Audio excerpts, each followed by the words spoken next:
Gold hub తాకట్టులో ఉన్న బంగారాన్ని విడిపించి కొనబడును. అదే రోజు ఆన్లైన్ ధరకు కొని డబ్బులు ఇవ్వబడును. అనగనగా కవిత ఆమె చుట్టూ అలుకున్న లిక్కర్ కథ. ఇప్పటి వరకు మనకు తెలిసింది ఏంటంటే ఢిల్లీ లిక్కర్ స్కామ్లో కవిత అనేది.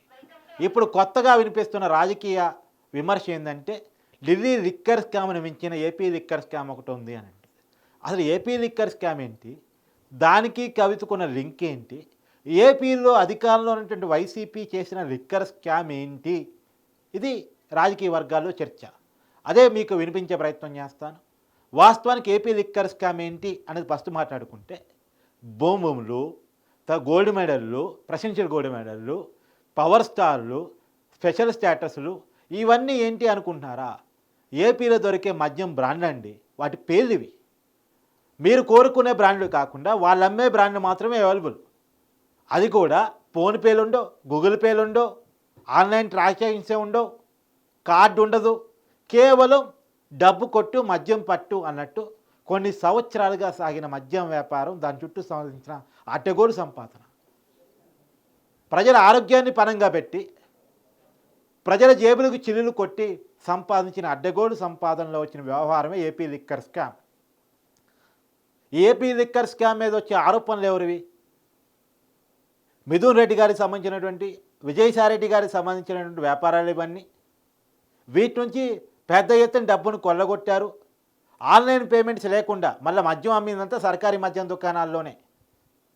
అసలు మద్యపాన నిషేధం చేస్తానన్న వైసీపీ ప్రభుత్వం ఆ విధానాన్ని పక్కన పెట్టి హామీని మర్చిపోయి మద్యాన్ని ప్రభుత్వ దుకాణాల్లోనే అమ్మి, అది కూడా జనం కోరుకున్న బ్రాండ్లను కాకుండా, జనానికి అలవాటున్న బ్రాండ్లను కాకుండా, వాళ్ళు అమ్మదలుచుకున్న బ్రాండ్ని అక్కడ అమ్మి మిగతాయన్నీ అవైలబుల్గా లేవని చెప్పి ప్రజల ఆరోగ్యాలని పణంగా పెట్టి వాళ్ళ ఆరోగ్యాలతో ఆడుకొని విచ్చలవిడిగా సొమ్ముని దాచుకున్నారు, దోచుకున్నారు. కొన్ని వేల కోట్ల రూపాయలు సంపాదించుకున్నారు. ఆ ఎన్నికల సొమ్ముని, ఆ డబ్బుని ఇవాళ ఎన్నికల్లో ఖర్చు పెడుతుంది వైసీపీ పార్టీ అనేటువంటిది రాజకీయంగా వినిపిస్తున్న మాట. దీని మీద ఇప్పటికే పవన్ కళ్యాణ్ గారు ఆరోపణలు చేస్తూ ఉన్నారు. పురంధేశ్వర్ గారు ఏకంగా కేంద్రానికి, సిబిఐకి ఫిర్యాదు కూడా చేశారు. ఇప్పుడు ఈ ఢిల్లీ లిక్కర్ స్కామ్లో దాని కథలు కూడా బయటకు వస్తున్నట్టు తెలుస్తుంది. ఎలా తెలుస్తుంది?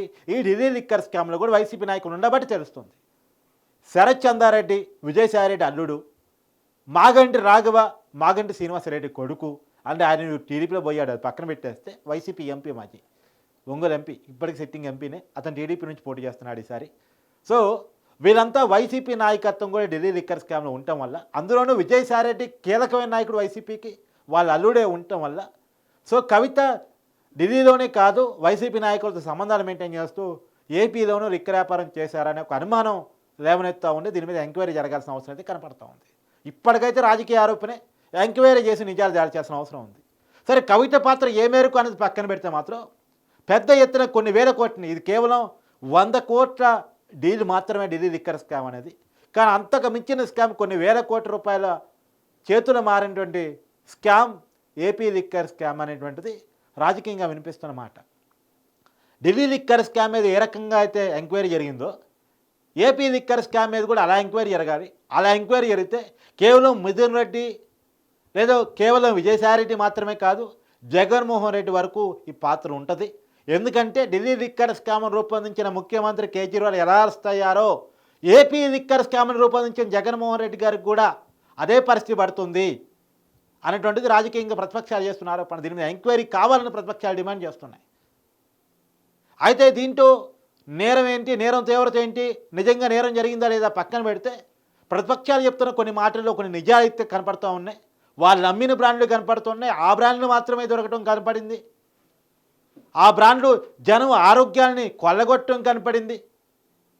ఇప్పుడు ఏలూరు ప్రభుత్వ ఆసుపత్రికి పోతే అక్కడ చాలామంది బాధితులు చెప్తూ ఉంటారు ఈ బ్రాండ్ల వల్ల వాళ్ళ ఆరోగ్యం ఎంత పాడైందో. ఇంతవరకైతే కళ్ళకు కనపడుతున్నటువంటి విషయం ఆరోపణ. మిగతా విషయాలు ఎంక్వైరీ చేస్తే కానీ తెలవు.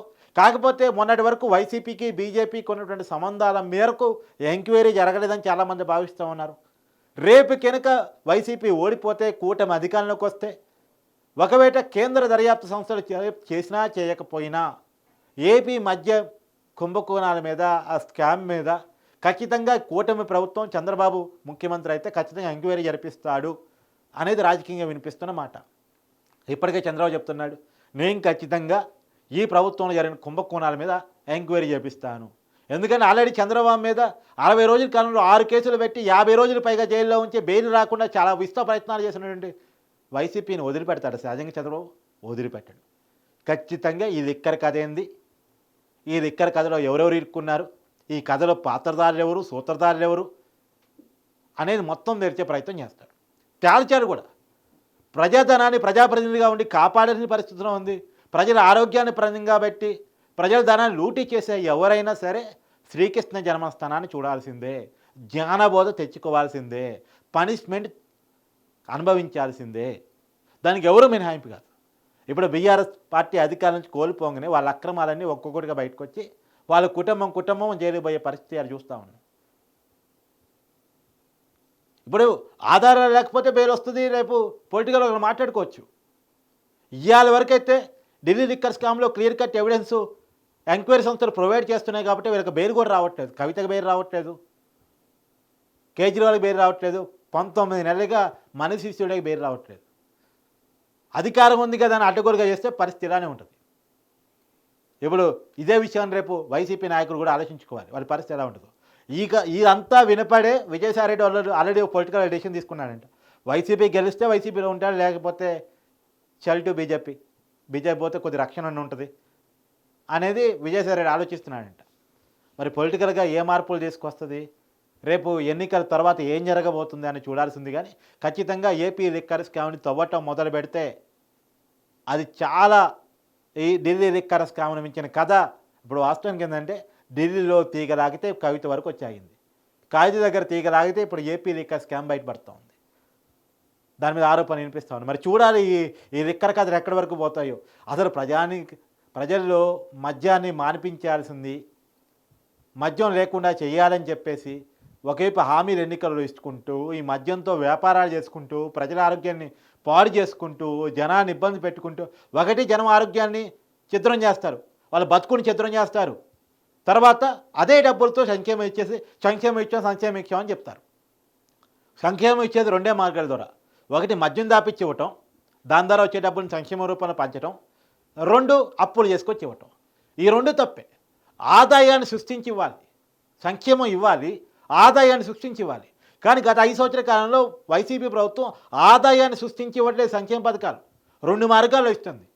ఒకటి మందు దాపిచ్చిస్తుంది, 2 అప్పు చేసిస్తుంది. ఈ 2 మార్గాల ద్వారా మాత్రమే డబ్బులు చేసుకొచ్చి జనాన్ని పంచుతుంది. ఈ జనం క్లియర్ కట్గా ఆలోచించుకోవాలి. ఇలాంటి పాలకులు కావాలా, ఇలాంటి ప్రభుత్వాలు కావాలనేది జనం ఆలోచించుకోవాలి. జనం ఈ విషయంలో క్లియర్ కట్ డెసిషన్ తీసుకోవాలి. ఎందుకంటే రేపు భవిష్యత్తు తరానికి సంబంధించినటువంటి చాలా విషయాలు వీటిలో వస్తూ ఉన్నాయి.